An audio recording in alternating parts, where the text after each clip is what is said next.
राजा और चोर की कहानी। धौलपुर गांव में एक चालाक चोर रहता था। वह इतनी सफाई से चोरी करता था कि किसी की पकड़ में नहीं आता था।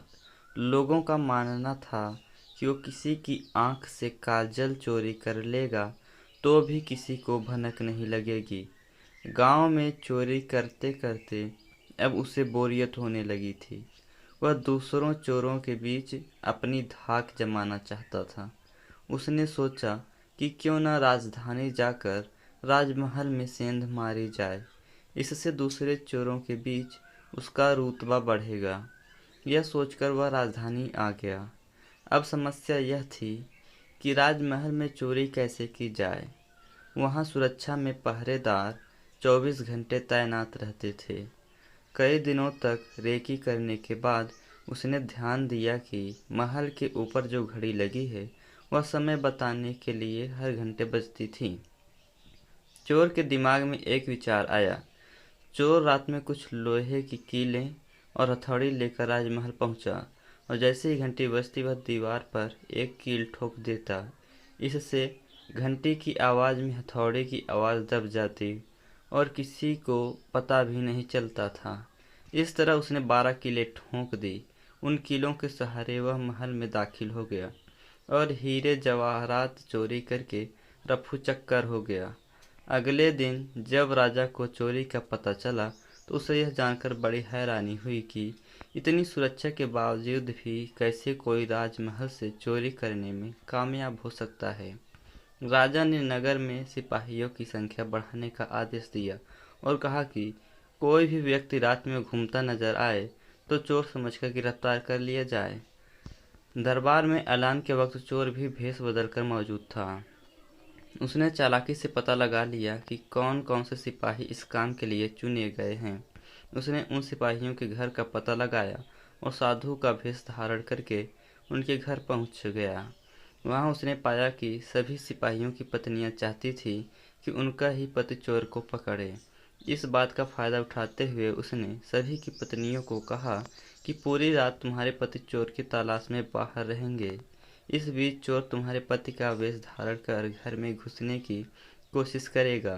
भले ही वह तुम्हारे पति की आवाज़ निकाले, लेकिन तुम उसे अंदर मत आने देना और गर्म कोयला फेंकना। इससे चोर घायल हो जाएगा और पकड़ा जाएगा। पत्नियों ने हामी भर दी। वहीं सिपाही पूरी रात गश्त करते रहे और चोर की तलाश करते रहे। सुबह के 4 बज गए थे। सभी सिपाही चोर को ढूंढते ढूंढते थक गए। तभी सारे सिपाहियों ने सोचा कि अब घर जा चलकर थोड़ा आराम कर लेते हैं। जब वे घर पहुंचे और दरवाज़ा खटखटाया तो पत्नियों को शक हुआ।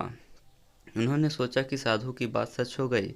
जरूर ये चोर है जो वेश बदल कर आया है। वो जलता हुआ कोयला अपने पतियों पर फेंकने लगी। इससे सारे सिपाही घायल हो गए। उन्हें अस्पताल में भर्ती कराना पड़ा। दूसरे दिन राजा को जब सारी बात पता चली तो वह चिंतित हो गया। उसने फौरन कोतवाल को आदेश दिया कि जितनी जल्दी हो सके उस चोर को पकड़ कर हाजिर किया जाए। कोतवाल ने शहर में पहरा देना शुरू कर दिया। इस दौरान कोतवाल को एक युवक आता दिखा। कोतवाल ने उस लड़के से पूछा, कौन हो तुम?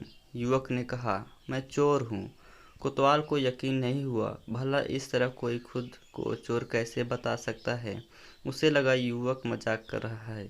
कोतवाल ने आगे कहा, अगर तुम चोर हो तो चलो, तुम्हें जेल में बंद करने का आदेश मिला है।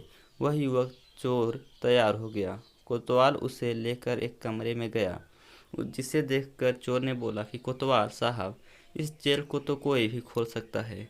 कोतवाल बोला, इसे खोला नहीं जा सकता। चोर बोला, आप अंदर जाइए, मैं बताता हूँ इसे कैसे खोल सकते हैं। कोतवाल मान गया और जैसे ही अंदर गया चोर ने दरवाज़ा बंद करके लॉक कर दिया और हंसते हुए बोला, मैंने पहले ही बोला था, मैं चोर हूँ, आप माने नहीं। कोतवाल पूरी रात जेल में बंद रहा। सुबह सिपाहियों की मदद से कोतवाल किसी तरह जेल से बाहर आया और राजा के पास पहुंचकर उसने सारी कहानी सुनाई। पूरी बात सुनकर राजा दंग रह गया। अब उसने खुद चोर को पकड़ने का फैसला किया। रात होने पर राजा ने गश्त देना शुरू कर दिया। इस दौरान चोर ने साधु का भेष बनाया और एक पेड़ के नीचे धूनी जमाकर बैठ गया। गश्त के दौरान राजा इधर उधर के चक्कर काट रहा था। इस दौरान उसने पेड़ के नीचे साधु को बैठा देखा तो पूछा कि बाबा, इधर से किसी अजनबी इंसान को जाते देखा क्या? साधु के वेश में बैठा चोर बोला कि मैं ध्यान में था, इसलिए देख नहीं पाया।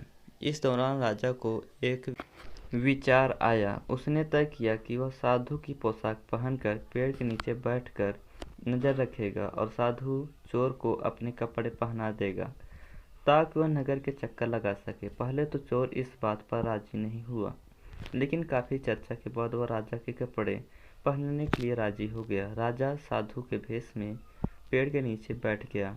इस दौरान चोर ने राजा के कपड़े पहने और घोड़े पर बैठा और महल जाकर आराम से सो गया।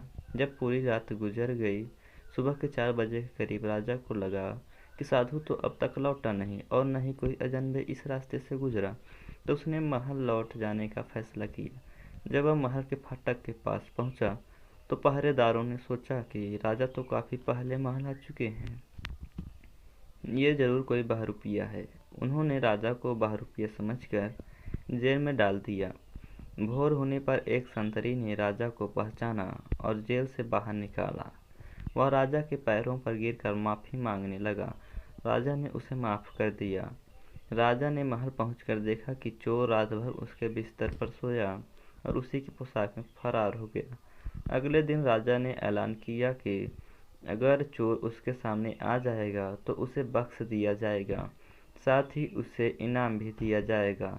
चोर वहां मौजूद भीड़ से निकलकर बोला कि मैं ही चोर हूँ। सबूत के तौर पर उसने राजा की उसकी पोशाक दिखाई और चोरी का सारा सामान भी वापस कर दिया। राजा ने अपने वादे के मुताबिक चोर को माफ कर दिया।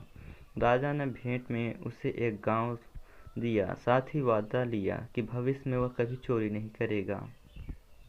इस तरह चतुराई के बल पर चोर ने खुद को साबित किया और खुशी खुशी जीवन यापन करने लगा। कहानी से सीख मिलती है, अगर इंसान में बुद्धिमानी और समझदारी है तो वह विषम परिस्थितियों में भी खुद को साबित कर सकता है। धन्यवाद।